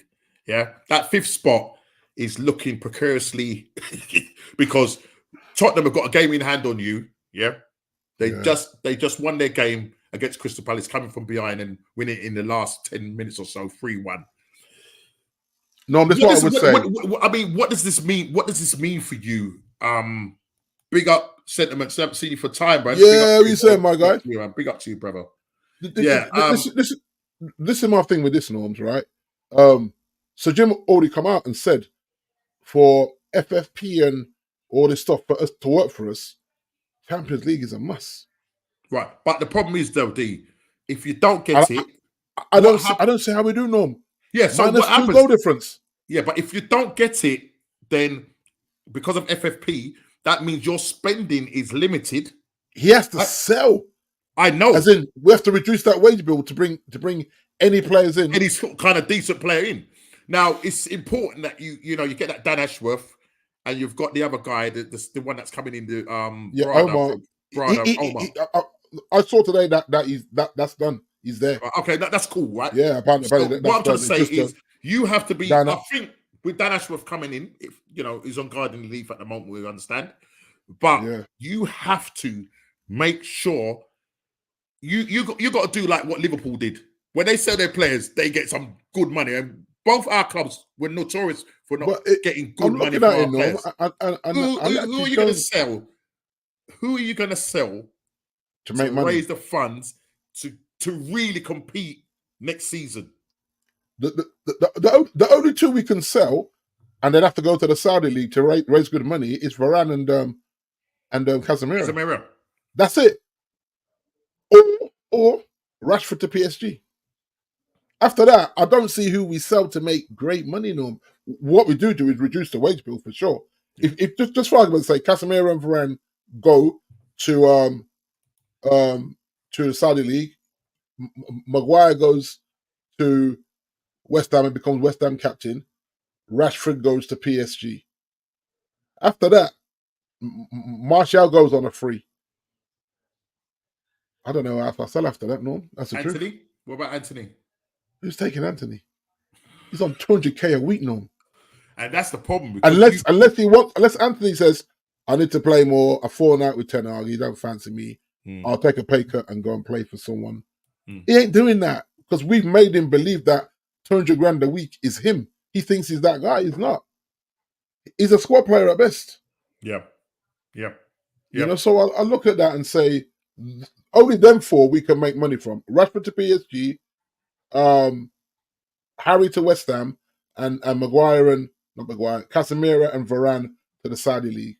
After that, we're not making any money to scream about. Take the wage bill away, price tag on the wage bill. We can get maybe 2 good players, so a centre back and a striker. That's it. The rest of that squad has to stay. So getting a manager that knows how to. I know it sounds crazy, D. Put it together. To be able to manage the tactics, because at the moment Ten Hag is having a nightmare when it comes to him trying to communicate his tactics, or the fact that he's come out and said that actually these guys can't play the Ajax way. So therefore, Ajax way is not his way, Norm. I know it's not. That's what I'm trying to say. So he's saying now I have to think of another way, but it's it's confusing what he's doing. Because I don't know what his style of play is.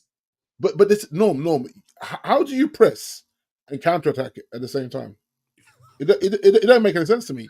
It's like we're either a pressing team where Maguire and Cole step up to just behind the halfway line and squeeze. Yeah, but if the ball goes over the top, we get. That's the worry. That is the thing. That is the worry. A pacey striker and Jamie Carragher. You're pacey wingers. Yeah, but Jamie Carragher highlighted this, and JR took offence to this, where he was talking about your back four, your midfield, and you got Kobe in the middle, not knowing which way to go because there's too much of a gap. Because the gap's so big, he's like, do I have the defenders or do I go and squeeze? Yeah. So you should be putting that kid in that position. He's supposed to be learning his football off them top players. Yeah. When in fact he's probably 9 out of 10 times the best midfielder at them doing what he's supposed to do, get on the ball and take the skill out of the game. Yeah. Where we couldn't do that against City. But it's what you said earlier on. It's Moments FC. It's Moments FC. Because Man United don't have a system style of football. You look at a lot of the teams in the Premier League. You can see what Brighton are trying to do. You can see what obviously Arsenal. You can see what Man City are doing. Newcastle, there is a style and a system football that these guys play. Yes, they've got Man City. We know have got quality players, but they play within a system. It's just majestic to watch these guys.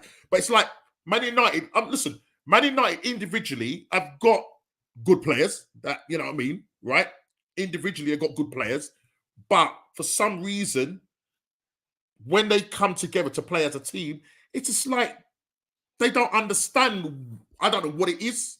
I don't know if it's what they're not understanding their tactics from Ten Hag or what. Because even if you look it's confusing. Even if you look at the injuries, Norm, we're having a lot of training ground injuries. Tells you everything you need to know. Like, what are you doing that they can't do while they keep getting injured? And why the players come back and in a couple of weeks they're injured again? You're like, hold on. Very rarely we're getting injuries, in-game injuries. The games that injuries at Carrington. And so I'm like, maybe he's just too rigid. I mean, you had Wayne Rooney talk about how rigid LVG was, but I think this guy's just as bad. And if your rigidness is having players getting injured in training because you're just overworking them. I look at other sports. Okay, let's stay with this sport. What Tottenham used to do with Leslie King. Play the games. Yeah. Like, he'd probably do a bit of swimming, a little bit on the cycle. No impact training for him. Come game day, man's cooking. Yeah. You think that he trained 5 days this week. In fact, he probably trained 1 day. The rest of it was just keeping his body loose, stretching, getting the massages, a bit of swimming, a bit of work on the speed.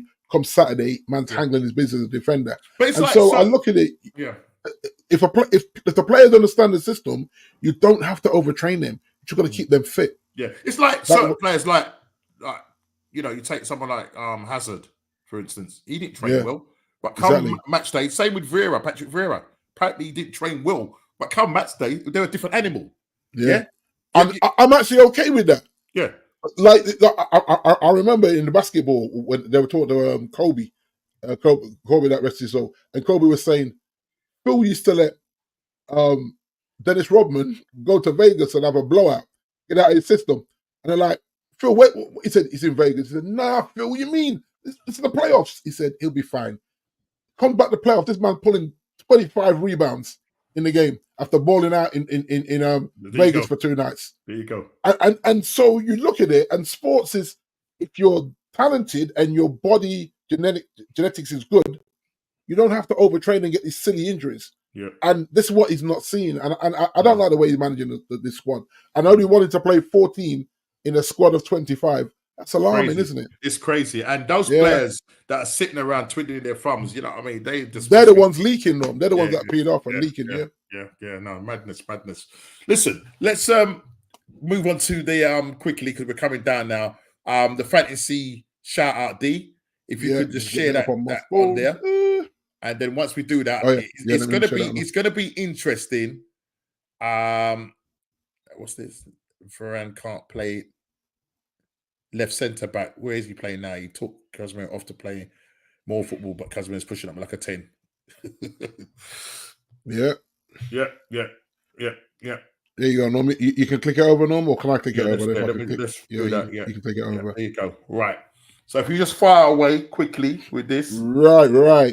You're seeing this man at the top just behaving like he's his league boy. He's consistently scoring high. I'm looking at Rice Baby with a lovely 92. Yeah. I scored 80 and this guy is still 56 points ahead of me, Norm. That's how good this guy is. So I'm looking at this, I'm saying, my days, this guy's a bad man. Emmanuel is a bad man right now. We need to get UEFA to look at this guy, you know. Yeah. I think he needs to be drug tested. That's what I think is happening. I think we're going to pull a Paul Pogba on him. Yeah, you know what I mean? Shame about him, mate, but gosh, it is what it is. Yeah, he said he's going to appeal it, but I'm just going to go down further because obviously I get it all on screen. Big up static, man. I'm looking at Malcolm X. She climbed the spot with a nice 73. Okay. So she has two below her. She has Carefree, Mafia, and Ez does it. Where's she sitting now? 13th or 14th? 14th. Okay, right. Okay. Yeah. So but she'll be pleased with that. The top, Richard Topdale Grady. Yeah, it's getting quite tasty at the top. Where is Kofi? He's gone up to ninth, a nice 78. Ez has gone down one. He's thick though. Yeah, he's still in a hunt for a Champions League spot. Yeah. So yeah, it's with what we know. That was game week 27. So game week 28, and then 10 games to go. Wow. So it just depends as well on who's used their chips and how many chips they've used. As well, but there's still the obviously triple captain, bench boost, free hit, and there's four. There's another one. Oh, let's share. Let's share what's going on now. Like how the Premier League is panning out with the three top people. Have a look at these people. We panning. What's going on? Look at this. Look at this madness. Yeah. Kofi had a nice one at the weekend. Yeah, Kofi came 3-1 correct at the weekend, man. Called it 3-1 to Man City. I know you had called it 3. What was the Man? What was the game that the Arsenal game? I think I called 3-0 to Arsenal. Arsenal ran away with it. I actually thought that they may put up a fight, but they didn't. Yeah, I was open with the Aston Villa game. I called it 2-1. Yeah. And against Luton, and then Luton equalised. And I thought I'd just score Aston Villa. I just need a point. Yeah, I need to pull away from Ez, who's on. You know the ones. But as it currently stands, Ez is looking at a double Chile challenge at the end of the season. But listen, 14. We go again for game week 28. So 28. Yeah. For those people, for Chile and for myself, man. Ez. We need to see what games you're going to pull out for that. It's going to be an interesting weekend of games. Does Kofi Klopp go for the Man City Liverpool game? Right. Is he going to call that one? It looks like if I run through them, Norm. Yeah. If I run through them, so 12:30, which is Manchester United at home to Everton, and then the 3 o'clock games: Bournemouth entertain Sheffield. Crystal Palace entertain Luton, Wolverhampton Wanderers entertain Fulham, and then at 17:30, Arsenal entertain Brentford at home. On a Saturday. On the Sunday, on the Sunday, what we got? Super. So we got Villa entertaining the Spuds at one. That's gonna be a good game. At one, that'd be a very good game. Then you got at 1400, we've got Brighton entertaining Nottingham Forest, West Ham entertaining Burnley. And then the big one at 15:45, Liverpool entertaining Man City at Anfield. Whoa. Madness, my guy, madness. Whoa. And then on Monday, we got Chelsea at home to Newcastle. Another good game. That'd be another good game. So some good games this weekend, Nobs. Yeah. So listen, I'm gonna sit down and study. I'm not just gonna jump in I'm not gonna jump in like some people. Yeah, before the show ends, they already put their thing in the chat. Nah, I haven't done that. As I'm reading them now, I knew about the Liverpool game. So I'm gonna check them out. But people, couldn't even remember who we were playing. But yeah, big up to all of you that have stayed with us on this show. It's been a great one. So much to discuss. We go again. Game week 28. What is this all going to throw up? Listen, Arsenal got a massive game this weekend. As we know, Liverpool got a massive game. We're looking at the title running. Plus, we've got our game on Tuesday. Champions League, home to Porto, yeah. We need to. That's a big deal, Noms. We've been doing it. It's a totally different game because obviously it's a European night. We need to go to the Emirates and we need to dispatch these guys, get us some momentum. You know what I mean? We're playing on Saturday and then we play again on Tuesday. There will probably be a little bit of rotation. How much rotation, I don't know. I'm hoping that he will stick with pretty much the same team, but we'll see what happens. We've got players coming back, which is fantastic. And then once that weekend of games, we have a 2-week international break, but we don't play for 3 weeks because obviously the Chelsea Arsenal game has been postponed or cancelled because they're playing in the FA Cup. So we will be playing them at another time. So we will have a game in hand. But people, please hit that like button, subscribe, like and share, my guys. Send it around to as many people as you can. We're trying to get to this 400. It's taking us time. Listen, I don't know what the future holds in terms of more content and that, but right now, you know what I mean? Big up to you, Big D. Big up to Chili. Big up to Kofi Clock. Big up to Ez. Big up to Jay. Obviously, Kofi had to drop off. I don't know why. Hopefully everything's cool. But listen, we go again. Please hit that like button, subscribe and share if you're new, and we will see you on the next What's Going On. Take care, guys. Take care and God bless.